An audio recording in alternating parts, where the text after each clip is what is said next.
Hi guys, so this is your Kuya A. So may katanungan lang po isa sa ating mga follower. Paano raw pwede niyang gawin kung sakasakaling mawala, mabasa o magupit yung papel lisensya na galing sa LTO. So unang sa lahat, yung ating papel de lisensya o temporary license ay pwede na po natin ipalit sa plastic ID o PVC ID. At pwede yung makuha to dun sa mismo sa LTO branch kung saan kayo nag-renew o kumuha ng bagong lisensya. Okay? But kung sakasakaling wala pa, yung ating virtual driver license from LTO portal ay pwede pong magamit. Okay? But kung sakasakaling gusto nyo may physical kayong hawak, pwede nyo pong i-print yung official receipt galing sa LTO through sa portal. Okay? Kung paano watch this video. Okay? So, una sa lahat, mag-login kayo sa inyong LTO portal. So, pagkatapos yung mag-login, mapunta kayo sa inyong main page. Okay?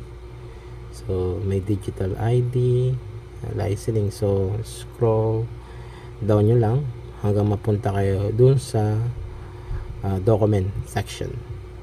So the document section, click nyo lang po yan. Magpapakita yan yung mga document o na receipt na nagawa nyo sa LTO.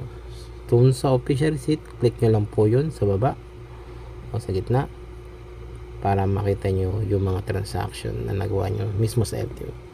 So yan po, makikita nyo po dyan. Yan ang transaction ko. So pindutin nyo lang po kung ano yung gusto nyo makita dyan at automatically masisave yan mismo sa inyong phone o sa PC. So try natin i-click po yan. So yan, automatically download, pindutin nyo lang yun. So maglalabas na siya. Yan, ganyan na po. So yan, so ganun din, back lang po kayo, puntahan yung receipt na gusto nyo and i-click nyo lang po and then download, save and print. So kung gusto nyo magkaroon ng physical receipt. So isa rin na paraan para makita nyo yung mga receipt nyo, punta kayo sa transaction section. So may open, close. So dun sa close, yun yung mismong kumpletong nagawa nyo sa LTO. So click nyo lang po yan din.